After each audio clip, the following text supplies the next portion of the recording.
السلام عليكم يا اخواتي، رجعت لكم بداية فيديو جديد. جيت لكم يا اخواتي النهارده بكيبي فيرجن 2، افضل كيب في المجال. كيب يا اسطى جامد في التحفيل وكده وسريع بمعنى الكلمة. تمام. دي يا اسطى واجهة الكيب العادية. عندك هنا كلايتون القرصان، انكل كلايتون، وعندك هنا لينك شاتي، عندك هنا كلايتون باشا قديم. ماشي. تعالى يا اسطى نشوف كده الكيب. افتح معاك يا اسطى بالواجهة العظمة دي. ده سطر الايموجي. ماشي. في ناس طلبت مني ان احط الايموجي ده فقلت ماشي. وعندك دي الضحكة. عندك دي يا اسطى الحافظة. حافظة جامدة. بص، حافظة جامدة بمعنى الكلمة. تمام. عندك هنا يا اسطى بقى ايه، ده الانجليزي العادي. ماشي. عندك هنا يا اسطى ده الانجليزي المزخرف. ده سطر الايموجي الاول. ماشي. مثلا عمر كلايت. ماشي. عندك هنا لينك شاتي لو حبيت تكلمني. عندك هنا يا اسطى بقى ايه، صفحة التحفيل. ده هنا سطر الايموجي. ده هنا الريب عشان لما تيجي تخلص الختم وكده. وده هنا يا اسطى الختم. دي النهاية ودي البداية. ماشي. تعالى بقى اوريك كده اللي هو زخرفة. خد يد كده.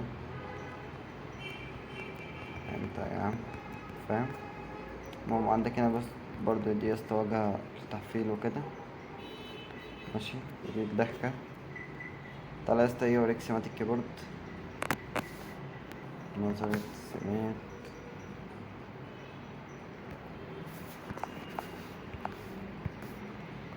أول سيم.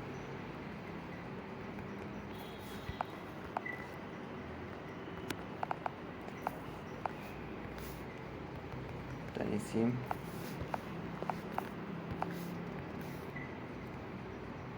ده صنو. تالت سيم. رابع سيم.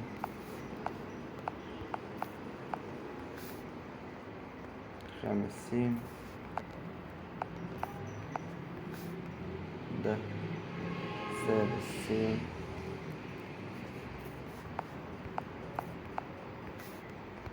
ده سابع سيم. ده يا اسطى خامس تامن سيم. تمام. بس كده يا اسطى، كيب النهارده خلص. متنساش يا اسطى تصلي على النبي وتعمل لايك واشتراك عشان يوصلك كل جديد. واشوفكم الفيديو الجاي ان شاء الله. سلام.